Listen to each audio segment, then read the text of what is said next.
بسم اللہ الرحمن الرحیم نحمدہ ونصلی ونسلم علی رسولہ الکریم وعلی آلہ واصحابہ اجمعین اللہم صلی علی سیدنا و مولانا محمد وعلی آل سیدنا و مولانا محمد وبارک وسلم اللہم صلی علی سیدنا و مولانا محمد وعلی آل سیدنا و مولانا محمد وبارک وسلم اللہم صلی علی سیدنا و مولانا محمد وعلی آل سیدنا و مولانا محمد وبارک وسلم صلاۃ و سلاما کثیرا کثیرا اما بعد۔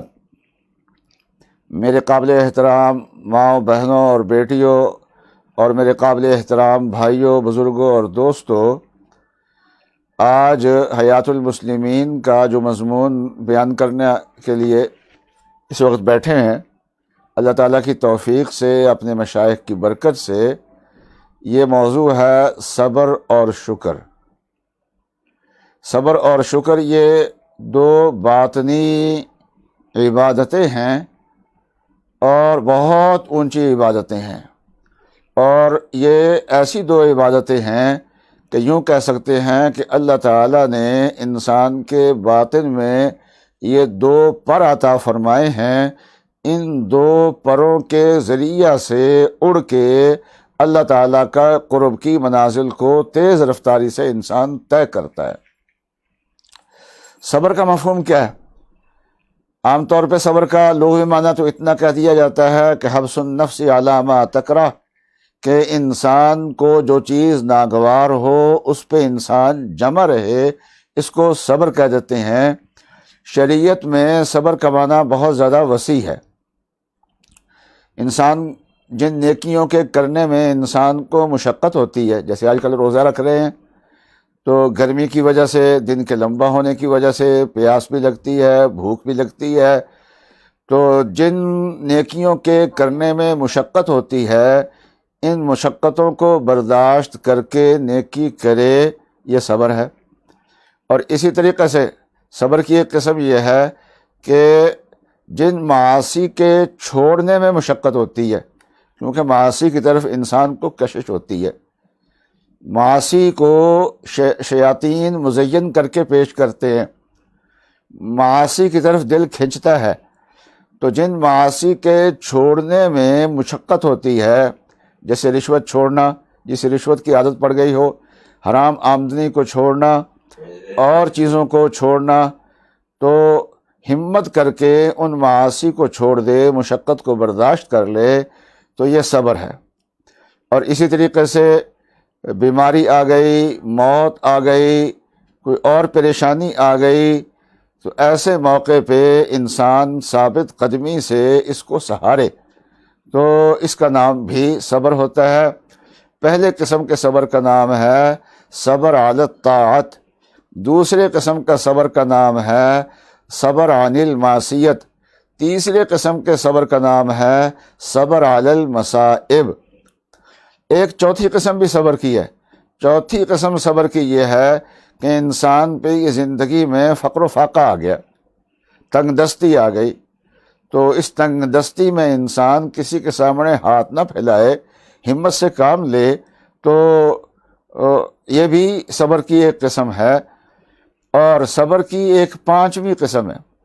پانچویں قسم یہ ہے کہ انسان کو اللہ تعالیٰ مالی وسعت عطا فرمائے، اقتدار عطا فرمائے، تو ایسے موقع پہ انسان اللہ تعالیٰ سے غافل ہو جاتا ہے، اور انسان کے دماغ میں سرکشی پیدا ہو جاتی ہے، تو ایسے موقع پہ انسان اپنے آپ کو سرکش نہ بنائے، اور ایسے موقع پہ انسان اپنے دماغ کو نیچے رکھے اور اپنے دماغ کو خراب نہ ہونے دے، یہ بھی صبر ہوتا ہے۔ علماء نے فرمایا کہ ایک صبر ہوتا ہے مشکلات کے موقع پہ، تنگ دستی اور فقر و فاقہ کے موقع پہ، تنگ حالات میں صبر ہوتا ہے، اور ایک صبر ہوتا ہے اچھے حالات میں۔ تو جو اچھے حالات میں صبر ہوتا ہے، یہ صبر زیادہ مشکل ہوتا ہے، کیونکہ تنگ دستی کا جو صبر ہوتا ہے، اس کو عام طور پہ لوگ برداشت کر لیتے ہیں اور اس میں کامیاب ہو جاتے ہیں، لیکن اچھے حالات کسی کے پیش آ جائیں، مالدار بن جائے، صاحب اقتدار بن جائے، اس وقت دماغ خراب نہ ہو، ایسا ہونا بہت مشکل ہوتا ہے۔ ایسے موقع پہ صبر کرنا اور اپنے آپ کو درست رکھنا یہ ٹھیک ہوتا ہے۔ حضرت عمر رضی اللہ تعالی عنہ ایک موقع پہ مشکیزہ لے کے بیوہ عورتوں کے گھروں میں پانی بھر رہے تھے۔ کسی نے پوچھا امیر المومنین اس کی آپ کو کیا ضرورت پیش آئی ہے، بہت لوگ ہیں یہ کام کرنے والے۔ فرمایا کہ باہر کے ملکوں کے سفیر آئے تھے، وہ میرے عدل و انصاف کی تعریف کر رہے تھے، تو میرا دماغ تھوڑا سا اونچا ہوا، تو محسوس ہوا مجھے، تو میں نے اپنے دماغ کو نیچے کرنے کے لیے یہ خدمت انجام دینی شروع کر دی ہے۔ اور ایک موقع، یہ تو 5 مواقع ہو گئے صبر کے، اور ایک موقع صبر کا یہ ہوتا ہے کہ دین کے لیے جان اور مال دینے کا موقع آ گیا، تو شریعت کے قواعد کے مطابق جہاں جان دینے کا موقع ہو، شریعت وہاں جان دینے کا کہتی ہو، اور علماء کرام وہاں پر رہنمائی یہی کر رہے ہوں، تو ایسے موقع پہ اپنی جان کو اپنی نہ سمجھے اور اپنے مال کو اپنا نہ سمجھے، اللہ کے راستے میں جان کو قربان کر دے، مال کو قربان کر دے، یہ صبر کی ایک اعلیٰ ترین قسم ہے۔ مشکل حالات میں صبر کرنے کا یہ مطلب نہیں ہے کہ انسان جو ہے وہ مشکلات کو ختم کرنے کی تدبیر نہ کرے۔ جتنی جائز تدبیریں ہیں وہ انسان کو تدبیریں کرنی چاہیے، جو اسباب ہیں وہ انسان کو اسباب اختیار کرنے چاہیے۔ انسان مالی اعتبار سے تنگ دست ہے، تو تنگ دستی دور کرنے کے لیے انسان کو ہمت سے کام لینا چاہیے اور کاروبار کرنا چاہیے، اور انسان کو کوئی محنت و مزدوری کرنی چاہیے، اور اللہ تعالیٰ اس کے اندر برکت عطا فرما دیتے ہیں۔ تو یہ محنت و مزدوری کرنا اور اسباب اختیار کرنا یہ بھی صبر ہی کا ایک حصہ ہوتا ہے۔ انسان بیمار ہے تو اپنی گنجائش کے اعتبار سے دوا کرنا، علاج کرنا، اس سے کام بھی لے، اللہ تعالیٰ سے دعا بھی کرے، اور بیماری کو اللہ کی طرف سے سمجھ کے اللہ تعالیٰ سے راضی بھی رہے، تو علاج کرنا بھی صبر ہے، اور اللہ تعالیٰ سے راضی رہنا یہ بھی صبر ہے۔ صبر کا مفہوم چونکہ بہت وسیع ہے، اور انسان کے اندر جو باطنی برائیاں ہیں ان تمام برائیوں کی جڑ جو ہے وہ کبر ہے، تکبر ہے، بڑائی ہے۔ اپنے اندر سے بڑائی اور تکبر کو نکال دے، عاجزی پیدا کر لے، تو باقی جتنی بھی برائیاں ہیں وہ اس کے پیچھے پیچھے خود بخود نکلتی چلی جاتی ہیں ساری کی ساری۔ فرمایا کہ تمام رذائل کی جڑ تکبر ہے، اور تکبر کی جڑ جو ہے وہ حب دنیا ہے۔ حب دنیا کو انسان اپنے دل سے نکال دے تو تمام برائیاں جو ہے وہ انسان کے اندر سے نکل جاتی ہیں۔ تو صبر جو ہے یہ بہت بڑی نعمت ہے، اس لیے اللہ تبارک و تعالیٰ نے اس پہ اجر بھی بہت عطا فرمائے۔ چند قرآن پاک کی آیات اور نبی اقدس صلی اللہ علیہ وسلم کی احادیث حضرت تھانوی رحمۃ اللہ علیہ نے یہاں پر نقل فرمائی ہیں، وہ سنانے کی سعادت حاصل کرتا ہوں۔ حق تعالی شانو فرماتے ہیں وَاسْتَعِینُوا بِالصَّبْرِ وَالصَّلَاةِ،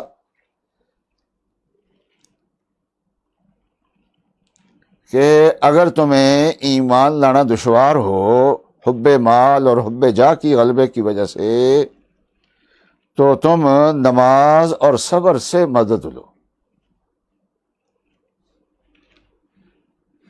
اور اسی طرح آگے آیت ہے وَلَنَبْلُوَنَّكُمْ بِشَيْءٍ مِّنَ الْخَوْفِ وَالْجُوعِ وَنَقْصٍ مِّنَ الْأَمْوَالِ وَالْأَنفُسِ وَالثَّمَرَاتِ، ہم تمہارا ضرور امتحان کریں گے۔ یہ نہیں فرمایا کہ احتمال ہے، ممکن ہے کہ تمہارے اوپر امتحان آئے، یہ نہیں فرمایا، بلکہ کیا فرمایا؟ لام تاکید کا، نون تاکید کا، اور اس لام تاکید سے پہلے قسم بھی محذوف ہوتی ہے، تو اللہ کی قسم ضرور ضرور اللہ کہتے ہیں ہم تمہارا امتحان لیں گے۔ تو اس امتحان کے سوالات کیا ہوں گے؟ فرمایا کہ بشیء من الخوف، کچھ خوف تھوڑا سا آئے گا، کبھی دشمن کا خوف، کبھی چوروں کا خوف، کبھی افسروں کا خوف، مختلف قسم کے خوف، بشیء من الخوف والجوع، بھوک آئے گی، فاقے آئیں گے، ونقص من الاموال، مالوں میں کمیاں آ جائیں گی، والانفس، جانوں کے نقصان ہوں گے، والثمرات، اور پیداوار کے نقصانات ہوں گے۔ کبھی ملوں کے پیداوار کے نقصان ہے کہ جن کا مال ایکسپورٹ ہو رہا وہ ہو ہی نہیں رہا، مال تیار ہے پڑا ہوا ہے، یا نکل نہیں رہا، یا صحیح بک نہیں رہا، گنا جو ہے وہ ذمہ دار کا صحیح چل ہی نہیں رہا، تو پیداوار کا نقصان ہو رہا ہے، یا پیداوار پہ آفت آ رہی ہے اور پیداوار صحیح ہو ہی نہیں رہی۔ اس قسم کے نقصانات سے ہم ضرور تمہارا امتحان دیں گے۔ امتحان دے کے اللہ تعالیٰ نے کیا کرنا ہے؟ ہمارے درجات کو بلند کرنا ہے۔ تو فرمایا کہ ایسے موقع پہ پھر کیا کرنا چاہیے؟ صبر کرنا چاہیے۔ وبشر الصابرین، اے نبی آپ صبر کرنے والوں کو خوشخبری سنا دیجیے۔ تو ایسے موقع پہ پھر انسان کو کیا کرنا چاہیے؟ فرمایا الذین اذا اصابتہم مصیبہ قالوا انا للہ وانا الیہ راجعون، جب مصیبت آتی ہے تو انا للہ وانا الیہ راجعون کہتے ہیں۔ انا للہ کا دو جملے ہیں، انا للہ وانا الیہ راجعون۔ انا للہ کا معنی کیا ہے؟ کہ ہم اللہ کی ملک ہیں، اللہ تعالیٰ جو چاہیں ہمارے اندر تصرف فرمائیں۔ انا للہ، ہم اللہ کی ملک ہیں، اللہ تعالیٰ کو اختیار ہے۔ اور پھر ہم میں سے کوئی آدمی زیادہ صدمہ ہوتا ہے کسی کے فوت ہونے کا، تو دوسرا جملہ کیا ہے؟ وَإِنَّا إِلَيْهِ رَاجِعُونَ، ہم نے اللہ کے پاس ہی لوٹ کے جانا ہے۔ تو جس اللہ کی طرف سے مصیبتیں آئی ہیں اسی اللہ کے پاس لوٹ کے جانا ہے۔ جہاں ہمارا عزیز فوت ہو کے گیا ہے ہم نے وہاں پر جانا ہے۔ آج ہو گیا ہے، اگلی گاڑی پہ ہم چلے جائیں گے وہاں پر۔ وَإِنَّا إِلَيْهِ رَاجِعُونَ۔ اچھا، جو آدمی انا للہ و انا الیہ راجعون، جو بڑی مصیبت ہو اس پر بھی انا للہ و انا الیہ راجعون پڑھنا چاہیے، اور چھوٹی مصیبت آئے اس پہ بھی انا للہ و انا الیہ راجعون پڑھنا چاہیے۔ اس سے اللہ تعالیٰ اس کا معنی سمجھ کے پڑھے، اس سے اللہ تعالیٰ دل پڑھنا چاہیے۔ اور جو لوگ انا للہ و انا الیہ راجعون پڑھتے ہیں، قالوا انا للہ و انا راجعون، فرمایا اولئک علیہم صلوات من ربہم ورحمہ واولئک هم المہتدون۔ تین انعامات بیان فرمائے کہ اس پہ اللہ تعالیٰ کی خصوصی رحمتیں ہیں، اور اس پہ اللہ تعالیٰ کی عمومی رحمتیں ہیں، اور یہ لوگ ہدایت یافتہ ہیں جو صبر کرتے ہیں اور انا للہ پڑھتے ہیں۔ یوں سمجھیے تو آج مصیبت پہ صبر کیا، اس کے بدلے میں اللہ تعالیٰ نیکیوں کی توفیق دے، کیونکہ اللہ تعالیٰ فرماتے ہیں یہ ہدایت یافتہ لوگ ہیں، تو اس کے بدلے میں اللہ تعالیٰ نیکیوں کی توفیقات عطا فرمائیں گے۔ تو بہت بڑی کسی جگہ فرمایا گیا ان اللہ مع الصابرین، اللہ تعالیٰ جو ہیں وہ صبر کرنے والوں کے ساتھ ہیں۔ بہت اکثر نیکیاں ایسی ہیں کہ ان کا اللہ تعالیٰ نے انعام بیان فرمایا ہو کہ اللہ تعالیٰ یہ اجر عطا فرمائیں گے، یہ اجر عطا فرمائیں گے، بڑے بڑے اجر اللہ تعالیٰ نے بیان فرمائے ہیں، لیکن چند نیکیاں ایسی ہیں جن کا اجر نہیں بیان فرمایا۔ ان میں سے ایک صبر ہے۔ فرمایا انما یوفی الصابرون اجرہم بغیر حساب، کہ اللہ تعالیٰ صبر کرنے والوں کو بے حساب رزق عطا فرماتے، بے حساب اجر عطا فرمائیں گے، اس کا کوئی حساب و کتاب ہی نہیں ہے۔ اور اس طریقے سے روزے دار کے بارے میں فرمایا کہ وَأَنَا أَجْزِي بِهِ، کہ روزے دار کو جو بدلہ دینا ہے وہ میں خود دوں گا۔ کتنا دینا ہے یہ میں نے کوئی ضابطہ نہیں مقرر کر کے فرشتوں کے حوالے کیا کہ فرشتے لکھ دیں کہ اس کے لیے اتنا اجر، اس کے لیے اتنا اجر، یہ اتنے روزے رکھے اتنا اجر ملے گا۔ اور میں نے عرض کیا تھا کہ ایک صبر وہ ہوتا ہے جو اللہ کے راستے میں جہاد کے اندر ہوتا ہے، جہاں اللہ کے دین کے لیے جان دینے کا موقع پیش آ جاتا ہے، اور یہ سب سے بڑا صبر ہے اور بہت بڑا صبر ہے۔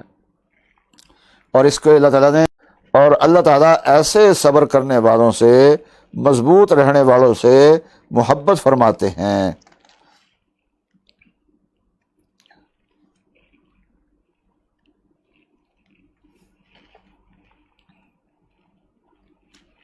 نیکی پہ جم جانا، دل نہ چاہنے کے باوجود نیکی کرنا۔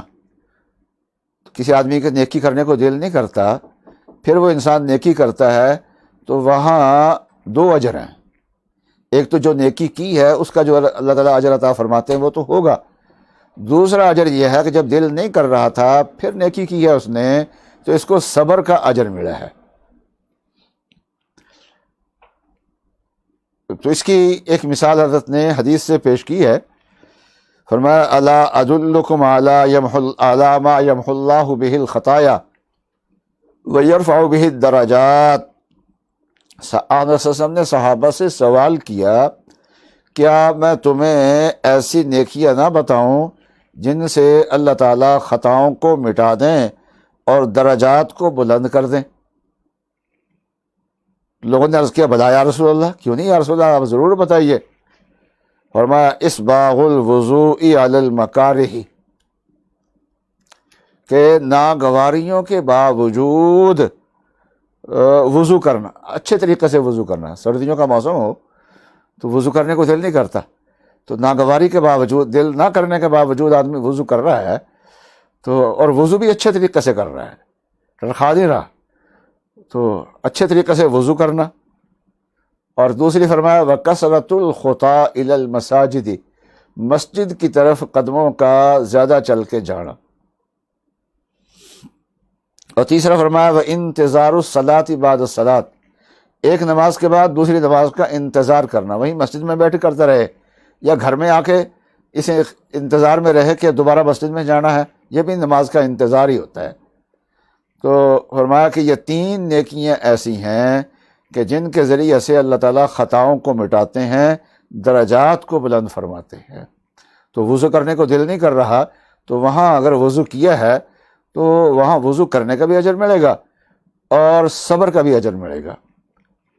بعض لوگ کہتے ہیں جی نماز پڑھنے کو دل نہیں کرتا، فلاں عبادت کرنے کو دل نہیں کرتا، میں کہتا ہوں مبارک ہو، آپ کو تو دو اجر ملیں گے۔ ایک تو نماز پڑھنے کا اجر، ذکر کرنے کا اجر، تلاوت کرنے کا اجر جس کا آپ کو دل نہیں کر رہا، اور دوسرا یہ جو آپ نے عبادت کی ہے تو دل نہ کرنے کے باوجود کی ہے تو یہ صبر ہے، تو لہذا صبر کا بھی اجر ملے گا۔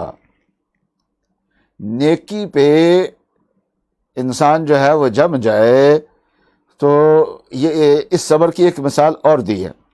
حضرت ابو الدرداء رضی اللہ تعالیٰ عنہ فرماتے ہیں کہ میرے دوست سرکار دو عالم صلی اللہ علیہ وسلم نے مجھے نصیحت کی ہے۔ وہ نصیحت کیا فرمائی تھی؟ اوصانی خلیلی، میرے دوست میرے محمد صلی اللہ علیہ وسلم نے نصیحت کی تھی، اللہ تشرک باللہ شیئا، کہ اللہ کے ساتھ کسی کو شریک نہ ٹھہرانا۔ وَإِن قُطِعْتَ أَوْ حُرِّقْتَ، اگرچہ تجھے کاٹ دیا جائے اور تجھے جلا دیا جائے، آگ میں ڈال دیا جائے۔ تو یہ جو مشقت کے ساتھ نیکیاں ہوتی ہیں نا، تو یہ تو صرف ایک نیکی نہیں ہوتی ہے، دوسری نیکی بھی ہوتی ہے صبر کی۔ اور تیسرا ایک فائدہ ہوتا ہے، جو مشقت والی نیکی ہوتی ہے نا، ایک تو اس نیکی کا اجر، دوسرا صبر کا اجر، اور تیسرا یہ ہے کہ انسان کی تربیت ہوتی ہے،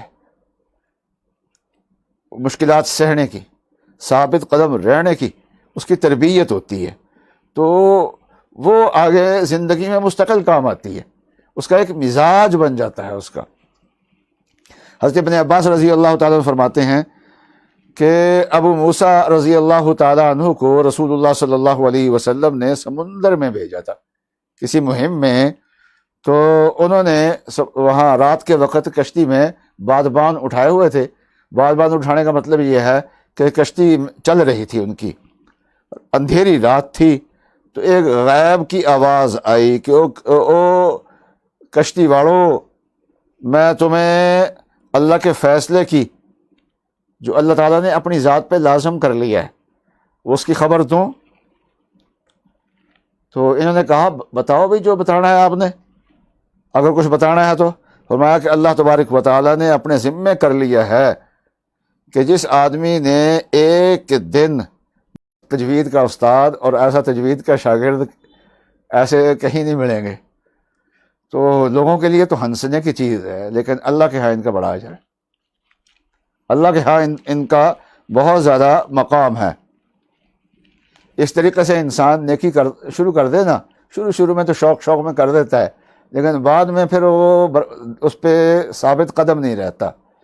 تو حضرت عائشہ رضی اللہ تعالیٰ عنہ فرماتی ہیں کہ رسول اللہ صلی اللہ علیہ وسلم نے فرمایا احب الاعمال الی اللہ ادومها، کہ اللہ تعالیٰ کو اعمال میں سے وہ عمل زیادہ پسند ہے جس پہ ہمیشگی کی جائے، پابندی جس عمل کی جائے، اللہ تعالیٰ کو وہ عمل زیادہ پسند ہے۔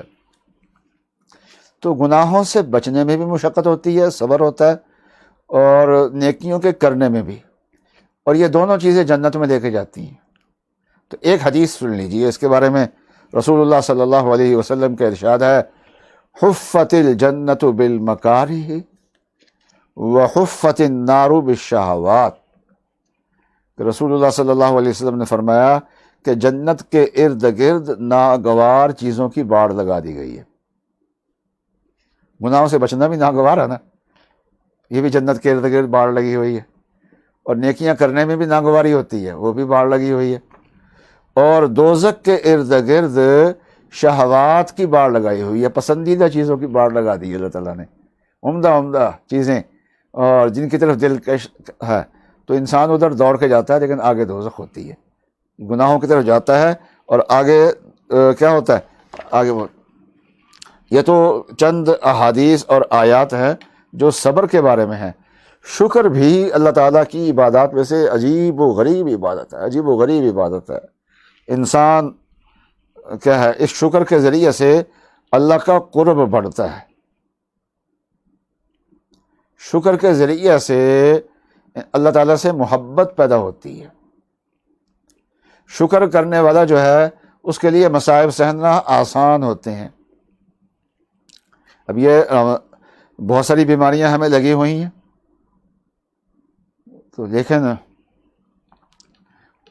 ہم نے اپنے بزرگوں سے سنا ہے کہ ان بیماریوں پہ نظر کرنے کی بجائے ہمیں یہ دیکھنا، نظر اس بات پہ کرنی چاہیے کہ ان بیماریوں میں ہمیں اچھے ڈاکٹر ملے ہوئے ہیں، دوائی خریدنے کے وسائل ملے ہوئے ہیں، ٹیسٹوں کے وسائل ملے ہوئے ہیں، اور پھر بیماری میں گھر کے خیرخواہ حضرات ملے ہوئے ہیں۔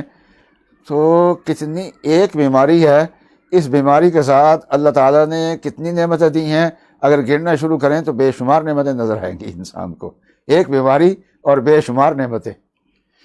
تو مجھے پچھلے سال وہ دل میں سٹنٹ ڈالا تو ڈاکٹر صاحب نے دوائیاں لکھ کے دیں، تو کہنے لگے کہ آپ گھبرا تو نہیں جائیں گے زیادہ دوائیوں کی مقدار دیکھ کے؟ میں نے کہا ڈاکٹر صاحب آپ نے فائدے کے لیے لکھی ہیں یا نقصان کے لیے؟ کہتے فائدے کے لیے۔ تو میں نے کہا کہ پھر تو یہ اللہ کی نعمت ہے، مجھے شکر کرنا چاہیے اس پہ۔ تو شکر پہ کیا انعام ملتا ہے؟ فرمایا کہ لئن شکرتم لازیدنکم، اگر تم شکر کرو گے تو میں نعمتوں میں اضافہ کروں گا، اور اگر تم نے ناشکری کی تو پھر میرا عذاب بھی بڑا سخت ہوتا ہے۔ فاذکرونی اذکرکم واشکروا لی ولا تکفرون، تم میرا ذکر کرو اور میرا شکر کرو۔ اللہ کے انعامات پہ اللہ کا شکر کون کرتا ہے؟ جس کو اللہ کی یاد زیادہ ہوتی ہے۔ اس لیے جتنی اللہ کی نعمتیں، تو حضرت داؤد علیہ السلام، ان کو اللہ تعالیٰ نے نبوت بھی عطا فرمائی تھی، اور ان کو اللہ تعالیٰ نے بادشاہی بھی عطا فرمائی تھی، اور لیکن ساتھ اللہ تعالیٰ نے فرمایا اعملوا آل داؤد شکرا، اے داؤد کے خاندان والو تم شکر کرو، شکر۔ وقلیل من عبادی الشکور، میرے شکر گزار بندے بہت تھوڑے ہیں۔ خلفائے راشدین صحابہ کرام بھی بادشاہ بنے، انبیاء علیہ السلام کی بھی اللہ تعالیٰ نے بادشاہی دی ہے، اور بھی دنیا میں بادشاہ ہیں، لیکن فرق کیا ہے؟ باقی بادشاہ سرکش ہو جاتے ہیں، یہ اللہ کے شکر گزار بندے نے تو اللہ کے سامنے جھکڑے والے بن گئے۔ تو اللہ کی نعمتوں میں جو اللہ کا شکر کرتا ہے وہ اللہ کے سامنے جھکتا ہے، وہ اللہ تعالیٰ اور انعامات اس کو عطا فرماتے ہیں۔ اور جو اللہ کے انعامات پہ اللہ کو بھول جاتا ہے، وہ ناشکری کرتا ہے، اور وہ اللہ کے عذاب کی پکڑ میں آ جاتا ہے۔ تو اللہ کے انعامات پہ انسان کو سوچنا چاہیے۔ دو راستے ہیں، ایک اللہ کے عذاب کا راستہ اور ایک مزید اللہ کے انعامات کا راستہ۔ شکر مزید اللہ کے انعام کا راستہ ہے، اور ناشکری اللہ تعالیٰ کی ناراضگی کا راستہ ہے۔ یہ جو آج کی باتیں ہیں یہ ایسی ہیں کہ یہ بار بار بار بار ذہن میں لانے کی ہیں، اور لا کے اپنے آپ کو شکر اور صبر کے اوپر چلانے کی ہیں۔ اللہ تعالیٰ ان دو نعمتوں کے ذریعے سے ہمیں اپنے قرب میں ترقی عطا فرمائے۔ وآخر دعوانا ان الحمد للہ رب العالمین۔